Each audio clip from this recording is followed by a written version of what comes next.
The Cowboy Spirit Radio Network presents another adventure with Arizona Roundup.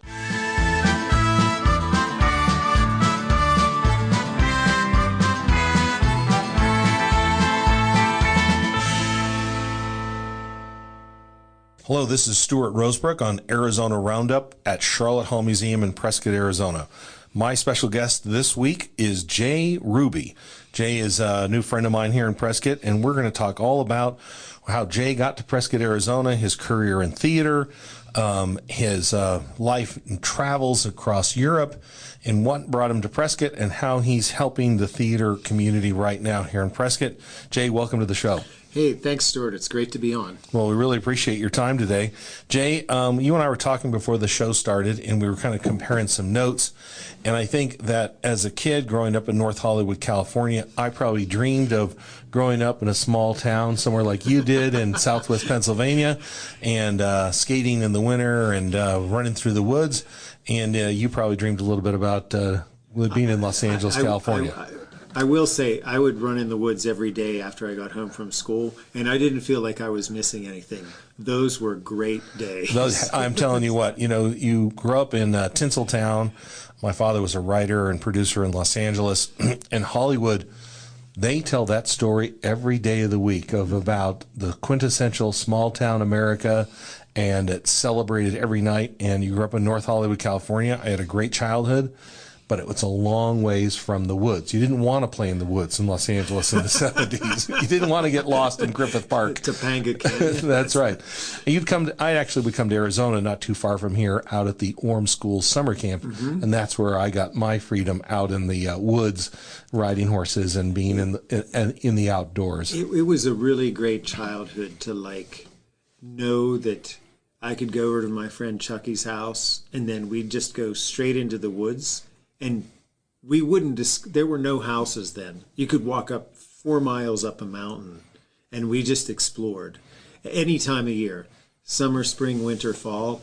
And I think that type of childhood is precious. That's an undefinable freedom. And we just, it was what we existed in. Right. It was beautiful. Reminds me a little bit of a film I saw pop on one of the streaming channels the other night that I want to rewatch with my son is Stand By Me. The story of the 4 or 5 boys for a walk in the woods one day. And, you never know what adventure is going to await you when you walk out in those woods. And it was never boring. Right? We were always, it would be finding something, climbing trees, just running. How fast can you run through the woods? Right. When turkeys would fly up. Anything could happen. It was I love amazing. it. I love it. So how long did you stay in Pennsylvania after you got through high school? Did you go to college there or go overseas? Well, things changed probably around the time puberty hit, as it does for almost everyone, where you began to go, what is beyond here? And I was lucky. My parents were both educated, and we traveled. So, at the age of 7, we traveled around the United States for 6 weeks, did it again when I was 14 with my younger brother. And I sort of remember telling my friends in high school, I'm going to travel. I want to see the world. And so Andy Warhol, who you probably know of, sure, is quoted by Lou Reed as once saying, there's one good thing about growing up in a small town. You hate it and you want to leave. And that was definitely my teenage sense. You want to add to that the backdrop of the 80s when there was 20% unemployment. Right. The steel mills were shutting down. The coal mines had long been defunct, and the local economy still hasn't recovered. Right. And so even my own grandmother said to me, you need to leave. She said, there's nothing here anymore. Right. Because she'd seen that town in its heyday through the 20s, 40s, and 50s.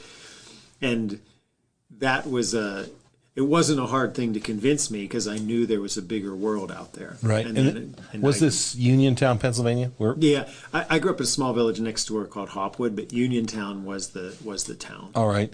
And that corner of Pennsylvania, we paint a picture for folks not too far from Ohio, not too far from West Virginia. Correct. And the Ohio River Valley starts to form and leave that part of the three-state area. The county that I was in was bordered by the Youghiogheny and the Monongahela, which came together and then flowed into Pittsburgh and joined the Allegheny, and that's what started the Ohio. Gotcha. So sounds like, we had a little snow here today in Prescott. You would call this what, a May snow in that part of Pennsylvania? You could get this in May.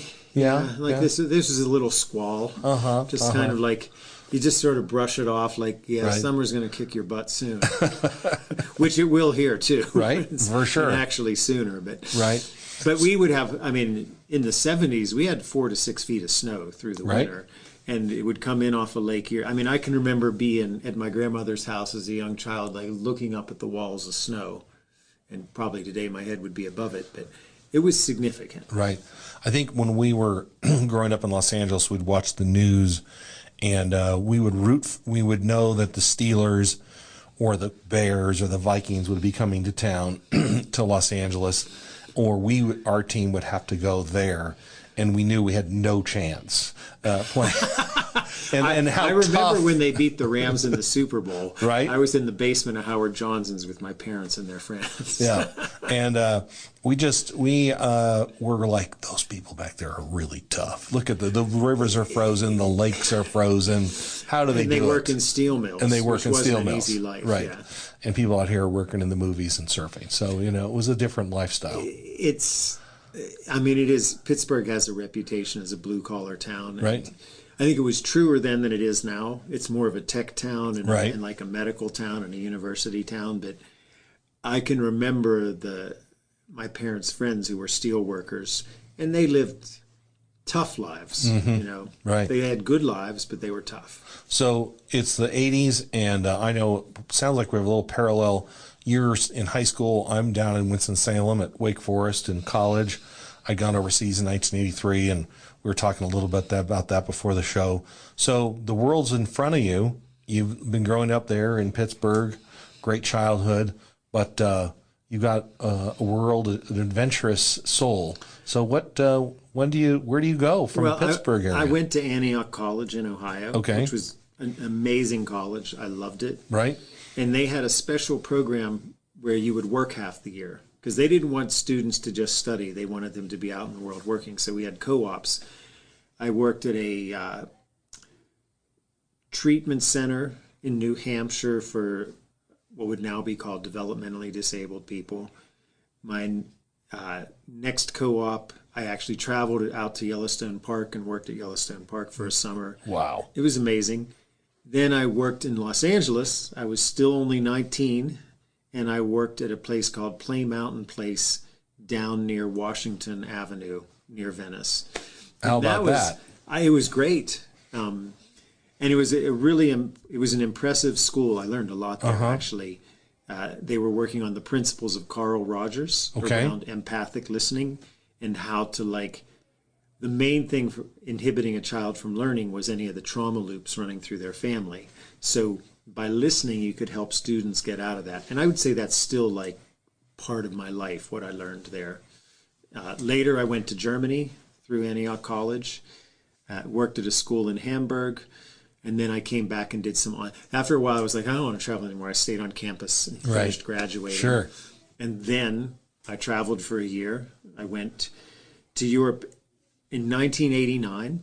So I was in East Berlin just after the wall fell, and then I actually told someone this earlier today who was from Romania that I ran into in Prescott, that I was in Prague when Dubček spoke to 500,000 people when they were overthrowing not overthrowing, but it was the Velvet Revolution where they overthrew the communist regime, and that was in 1989. And to feel that energy on the street, that was eye-opening. I bet. See people working together towards a common goal.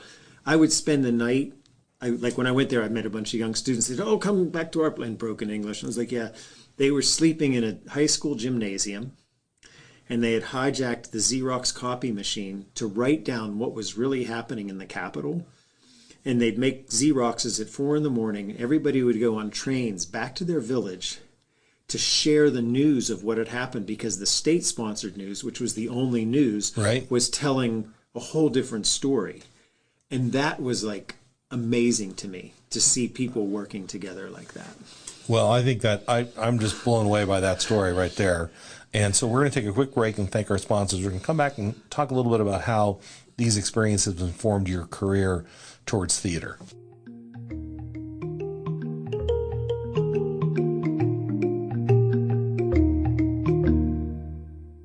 Since 1995, Helken & Horn Ad Agency in Prescott, Arizona has helped local businesses stand out and succeed.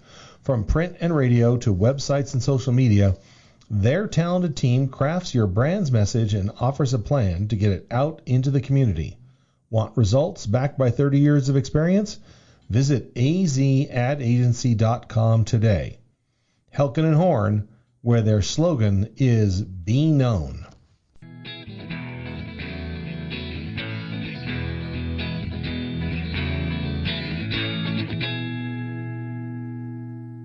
Welcome back to Arizona Roundup with Stuart Rosebrook at Sharlot Hall Museum. My special guest today in Prescott is Jay Ruby, and we were just talking about a life-changing event in the former communist state of Romania in Czechoslovakia. Czechoslovakia in 19... I saw a Romanian earlier today. So this is in Czechoslovakia. Were you in Prague or? I was in Prague. In Prague. The streets of Prague, yeah. So I think this is really interesting, and I will share a little anecdote with you on just the difference between a few years. So you're in Prague in 1989. Probably spring, summer? It was the fall. It was November. Fall. Yeah. Okay. So 4 years earlier, I was a senior at Wake Forest University, and a friend of mine came to me. He was a poli-sci major, and I was a history major, and said, "Hey, Dr. Hamilton is taking a group of students to the Soviet Union for spring break." Now you're a senior. And everyone's like, "Soviet Union? What are you, crazy? Where's the beaches? Why are we going to Florida?" I said, I said, "Sign me up. Let's figure out how we can do this." So we applied, and we went to the Soviet Union in March of '85. Wow. And started in Leningrad, now St. Petersburg, then to Kiev, and then to Moscow. Make a long story short, we were there the week they announced, because we don't know if it was the week, they announced Premier Chernenko's death. And we were walking the streets of Leningrad after the opera. Suddenly, we're seeing black bunting on all the Soviet flags up and down the street. And we're out for an ice cream, and suddenly there's some youth following us with a bottle of Stoli. And they approach us.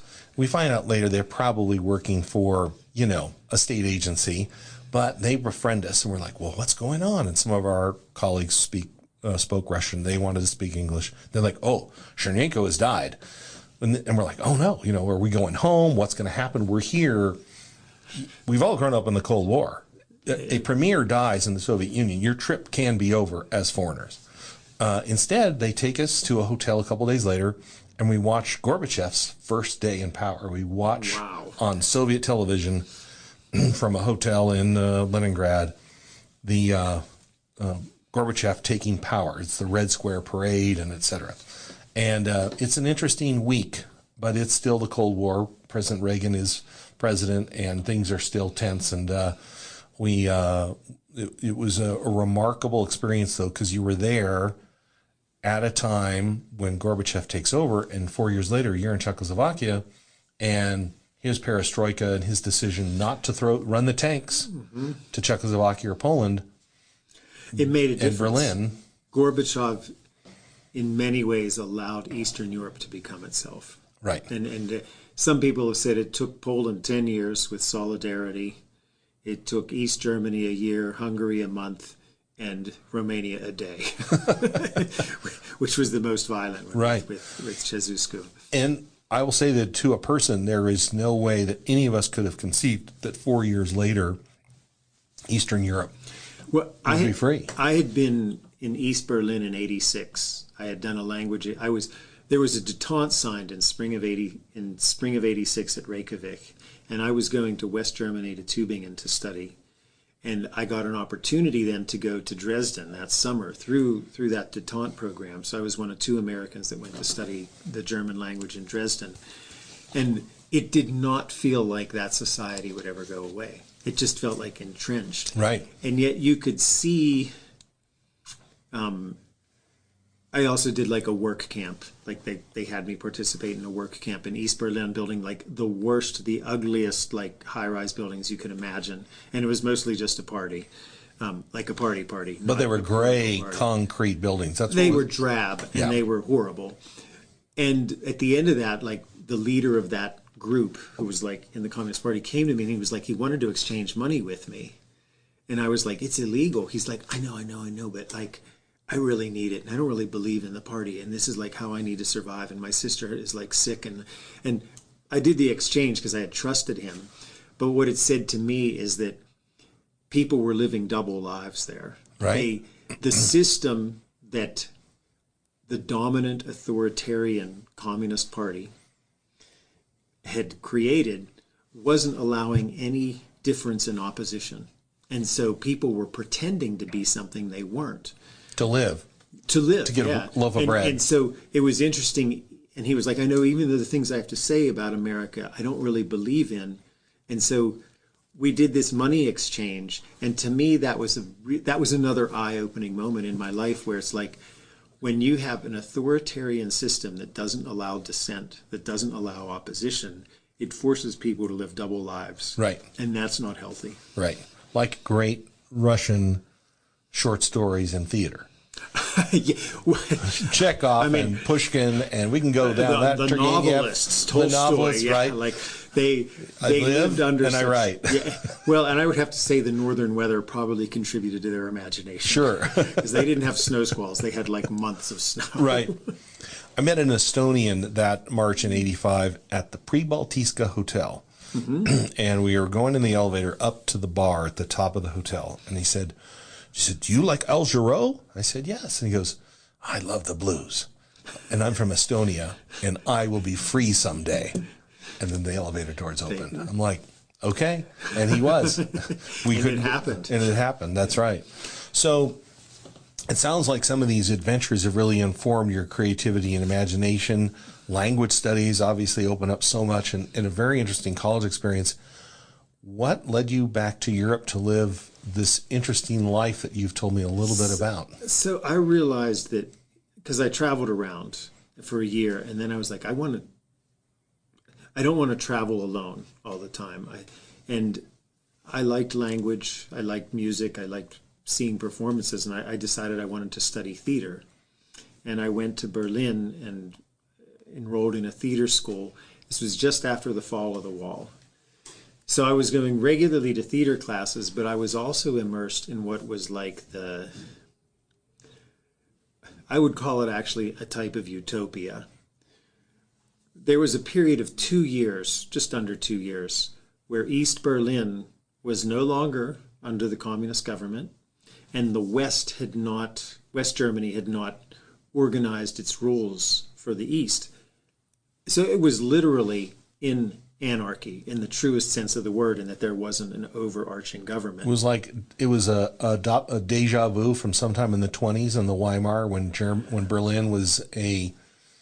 There were elements. There was such a spirit of freedom. Mm-hmm. But what was interesting is because East Berlin, like West Berlin and East Berlin were right next to each other, there was still the economy of West Berlin. There was money around. Right. People could work in West Berlin, occupy an empty building in East Berlin, and build their world, their dream. And there was so much creativity. Like the way that I got to live my early 20s, like I deeply cherish. And I feel like I just lived in this unique bubble, this moment in the world. I still have wonderful enduring friendships from that time, from some pretty amazing artists who were there.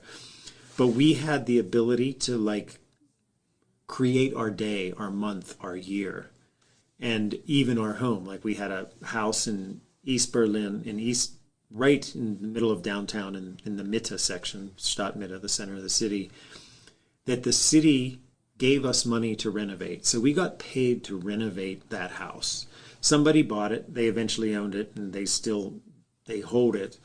But it was an incredible thing because I was like, where does this happen? Where do you get like the government supporting you to renovate a house, right? And that you're living in? And we had a theater in the basement. We had a gallery facade on the side of the building. And I was it was amazing. And I was like, I need deeper training. Like, it was so exuberant, but there wasn't like skill and technique. And Right. so I began to search that out, and I went to a theater in northern Denmark called the Oden Theater. And I met them while they were traveling, and one of their actors took me under their wing, and I became kind of a mentee to my mentor. And I returned there and eventually was living there.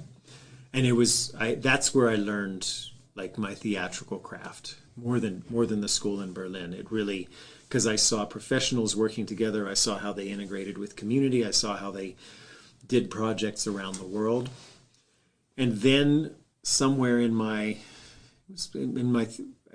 year I turned 30, I was in Denmark, and I got a letter from my brother who was living in Prescott. He and his girlfriend sent me a letter saying, we're in Prescott, Arizona. There's a bunch of young people here, and there's a college, it was Prescott College, where there's going to be students interested in your work. You should come here. And I had two things going on. I felt like the people that I was around, which were incredible, but were like 15 to 30 years older than me. They felt like they were a different generation, and I would never be in their legacy. Right. And then I also felt like after 7 years in Europe, I wanted to have a dialogue with my own culture. Right. So I came to Prescott sight unseen in 1997. From Denmark. From Denmark. All right, we're going to take a break right there and continue our great conversation with Jay Ruby about his life and what brought him to Prescott, Arizona, and brought his creativity and great energy to our city. We'll be right back.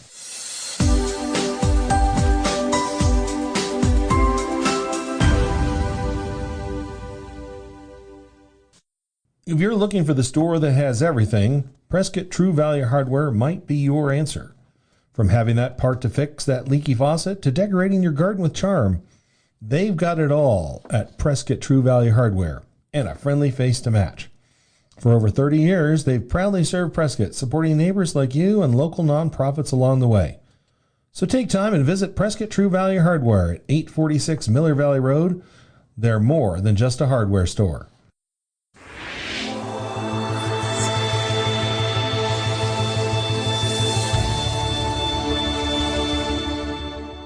Welcome back to Arizona Roundup with Stuart Rosebrook at Sharlot Hall Museum. My special guest today is Jay Ruby, and we were just talking a little bit about why your story matters and how your travels and your young life brings you, your fate or your destiny brings you to a new hometown. It could be for a short time, it could be for a long time.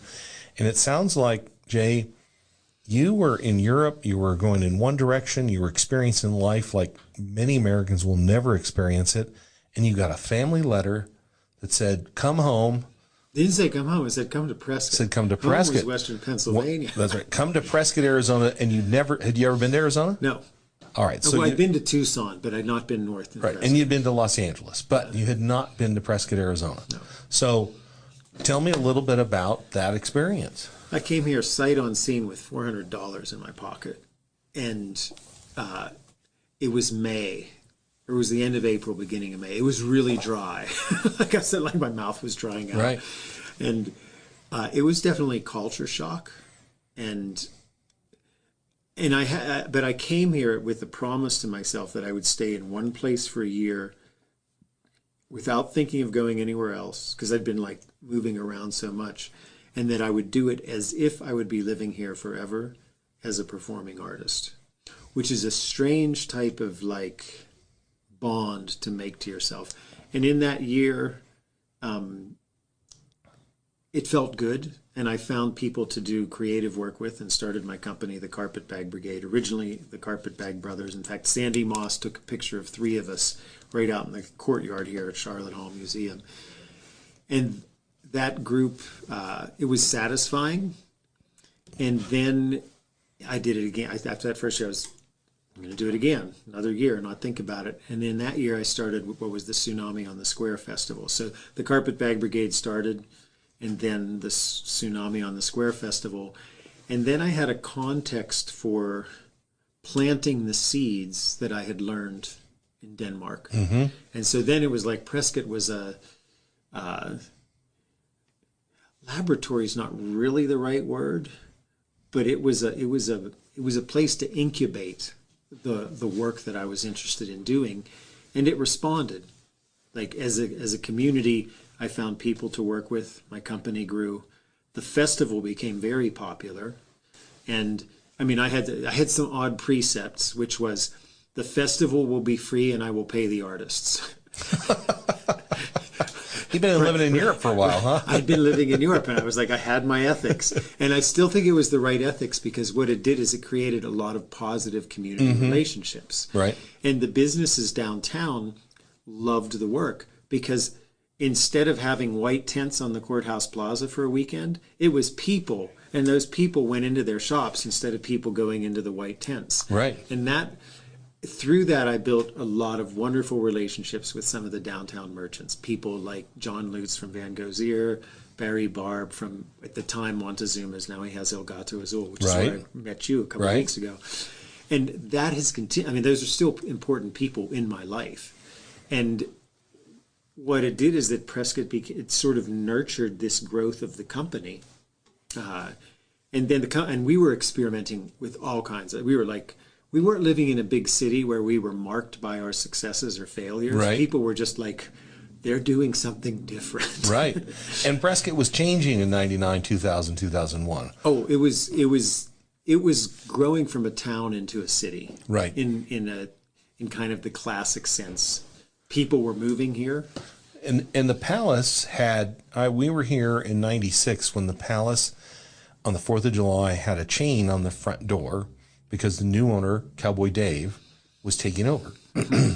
And the Palace transforming, for all of us who are nostalgic for its old saloon bar when it was, the Palace, as the anchor of traditional Western cowboy Whiskey Row. All of us enjoyed playing pool there and up and down Whiskey Row, Matt's and the Birdcage and the Western. But that transformation of the Palace was part of the new transformation of, I believe, as a historian,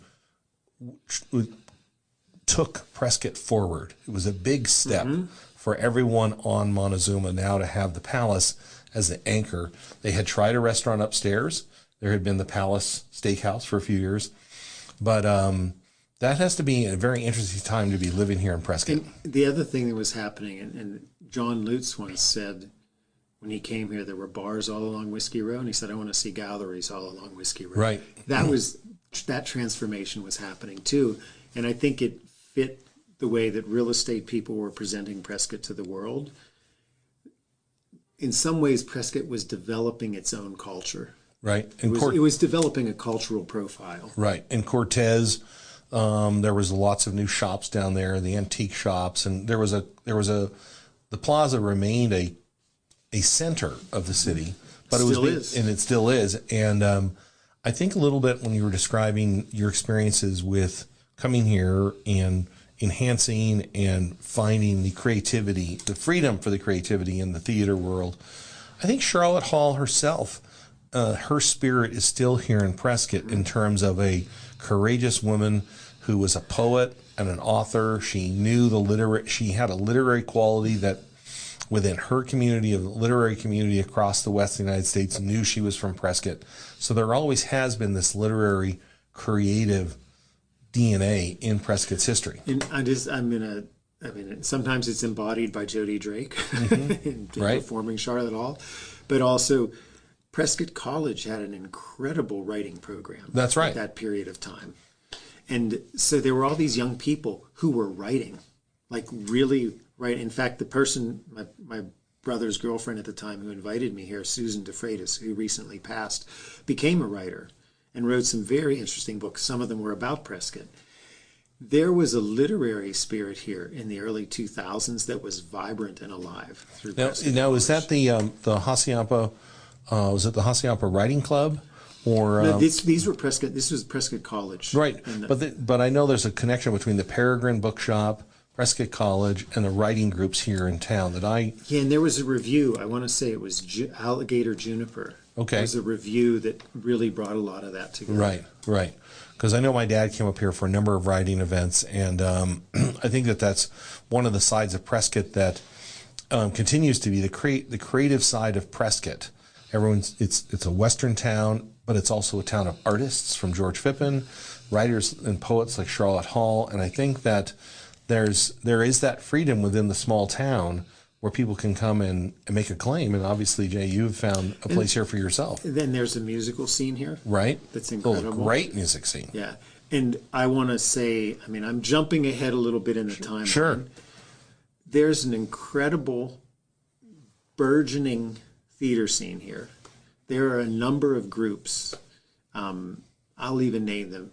Endeavor Theater, Basin Lake Project, who just did King Lear, and Endeavor did an amazing show of Hamlet at the Hive last year.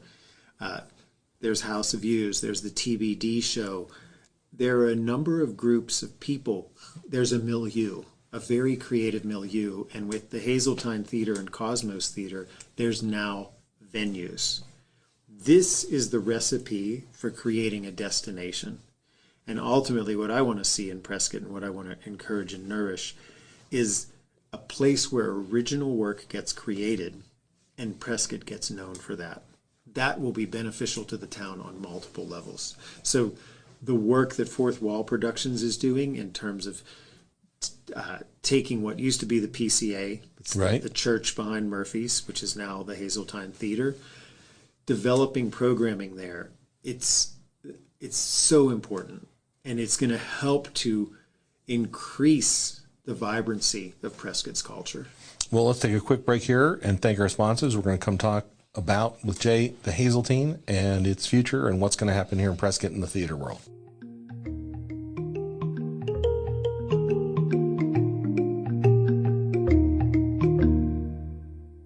For over 45 years, Blind Brothers Arizona has been the heart of window style in Prescott. From blinds, shutters, drapes, they custom design and install with expert precision.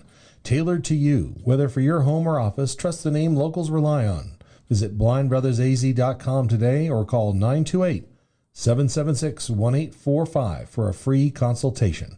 That's blindbrothersaz.com at 928-776-1845.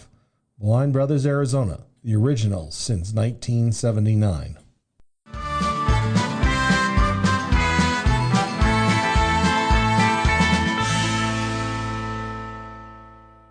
This is Stuart Rosebrook at Arizona Roundup at Sharlot Hall Museum, and I am talking today with Jay Ruby, my new friend here in Prescott, Arizona, and we're talking a lot about the creative history of our community, Sharlot Hall's role in that. We were just talking a little bit before we got back on the show, talk about Tom Mix and how filmmaking came to Prescott. This is the home of filmmaking in Arizona, long before Tucson or Monument Valley or Sedona, and the popular culture of the West went around the world from Prescott, Arizona, and it's something I really believe that Prescott needs to claim and own. And Jay, you're at the forefront of making sure people realize that culture and theater and writing, that Prescott is one of the most literary, creative cities here in Arizona. And tell me about one of your efforts right now, what you're working on, and how that's transforming. So I've been involved with Fourth Wall Productions, which is the nonprofit arm of the Hazeltine Theatre, which for those, Hazeltine Theatre was the former PCA building, Prescott Center for the Arts, which is the old Catholic church behind Murphy's. Okay. I'm sure everyone knows where Murphy's is. And is this Willis? What's the cross streets? It's Marina. Oh my God, I always forget the one going down. Is it Willis? It's the one between, why can't I remember the street between Gurley and Montezuma? I'm like failing my Prescott civics test right now. But it's on that corner. It's a landmark of Prescott for well over 100 years. The church there, yeah, it's incredible. And the Hazeltine Theatre, which is it's named after Norma Hazeltine, who purchased the theater and then gave it to what I think at that time was the Prescott Fine Arts Association for $1. And it now is under the direction of the Fourth Wall Productions, and Marina Events is the LLC associated with it. So there's year-round programming going on in there. And there's a theater next to it, Cosmos Theater Arts. Is that the theater in the round? That's the, yeah, well, it's, yes. Sometimes it's 3/4, sometimes it's in the round. It's a black box, very different style of presentation. But what is amazing is we have a performing arts campus in the middle of our town, and there is work being produced there. And as I mentioned earlier, there's a bunch of burgeoning theater groups in town that now have a venue to rehearse and produce work. That is the recipe, like I say, to create a milieu, to create a destination. And for me, it's very exciting because coming here in 1997, those options weren't available. So I feel like there's this really fantastic growth in which Prescott can expand its cultural profile. And you're talking about in a way that Prescott has always had an export of its culture to the world. I think there's a new phase or a new evolution of that coming. So people are going to be driving to Prescott for the to see. I mean, already, like when I brought a Polish artist here, Agnieszka Kazmierska, who lives between Argentina, Poland, and Tua in North Marina. It's the cross street. I can't remember. It was amazing for me to have this beautiful work, an original work from a Polish artist presented on the stage and have people receive it and appreciate it. And part of what I'm doing is a series called TCB Curates, the Carpetbag Brigade Curates, in which I'm bringing in original professional work addressing social issues that includes a feedback, like a post-show feedback session, panel discussion sponsored by the Arizona Humanities Council, and then also an interactive workshop. So we did a 4-hour singing workshop with Aga that was wonderful. Going to do this again in June with Laurel Ann Porter, who's presenting a performance called Sympathy for Exu. Exu is a Brazilian trickster from the Orisha pantheon. And Laurel Ann grew up Mormon in Arizona and then spent her formative years in Brazil. Wow. So she's going to do kind of a show about like cowboy culture meeting Brazilian cultural tourism and the perspectives on how that impacted her life. That sounds fascinating. It's going to be wonderful. That's in early June.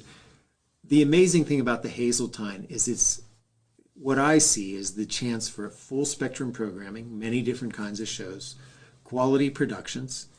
Then you can create community engagement through excellent trainings. And with diverse programming, you have a way of bringing in different audiences. Part of the dilemma for the previous regime there was that they had a very staid, like, this is what we're presenting. Right.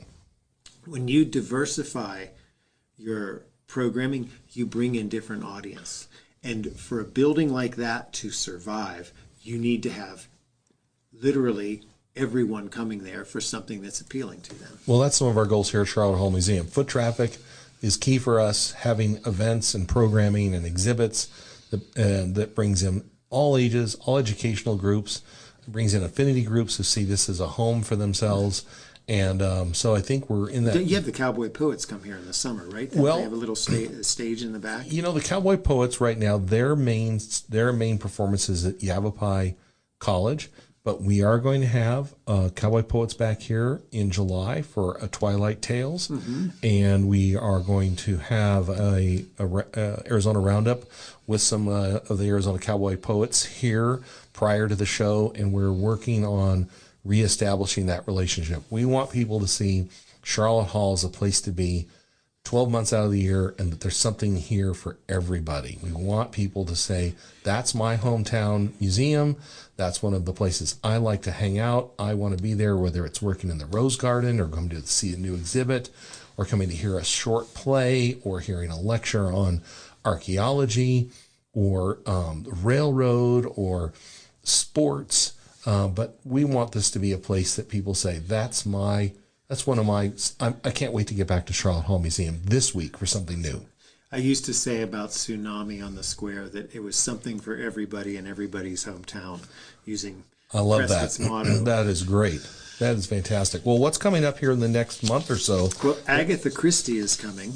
I thought I saw that. I love Agatha coming Christie. Up very soon. Murder on the Orient Express. Really? That's fantastic. That's being directed by Roger Tipping. Okay. And I don't have the dates in my head, but if you go to the-hazeltine.com, you can find the dates for the next shows. All right. And Then there will be, I think they're doing The Wizard of Oz in the summer. Really? I've seen that as a high school I believe production. the presentations are late July through August, or Okay. mid-July through August.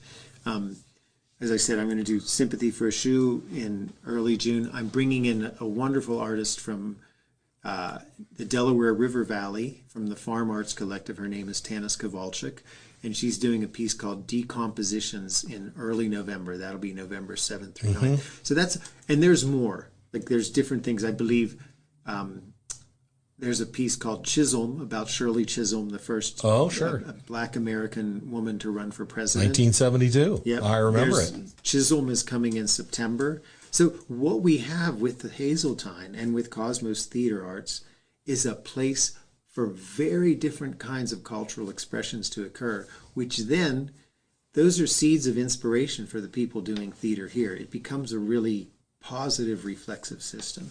Well, I think it's fantastic, Jay, and I'm looking forward to having you back on the show.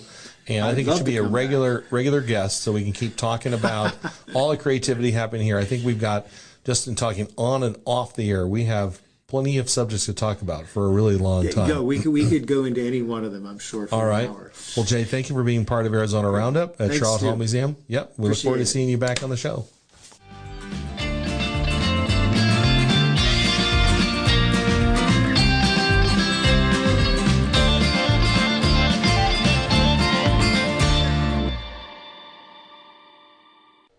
Well, that's a wrap, folks, and thank you for joining us at Arizona Roundup, coming your way from the mile-high cowboy city of Prescott, Arizona, and the Sharlot Hall Museum. Please make sure that you keep in tune and keep in touch with us. Remember, it's at the charlottehallmuseum.org, charlottehallmuseum.org. You'll find all kinds of adventures and events that are a part of their community and worldwide program to help you understand a little bit more about the Western tradition and the Western way of life, and to tell you some of the stories of that lore and legends. So we thank you for being with us. We appreciate our sponsors. Please make sure that you thank them for all they do to bring this program to you. And please keep in touch. Tell Stuart and his colleagues at the Sharlot Hall Museum, perhaps you have some ideas for a program. You have a guest you'd like to recommend. We would love to have you not only be a listener, but a participant, as we say, a player, and maybe even a producer in ways of helping us put together great programs. So once again, the charlottehallmuseum.org. Be in touch with us and make sure that you recommend us to others. We appreciate your reviews and your enthusiasm. So, all the best and blessings to you. Take care. Remember, ride tall, stay safe, do good work, tip your hat, and be good to one another. That's the cowboy way. Till next time, bye for now.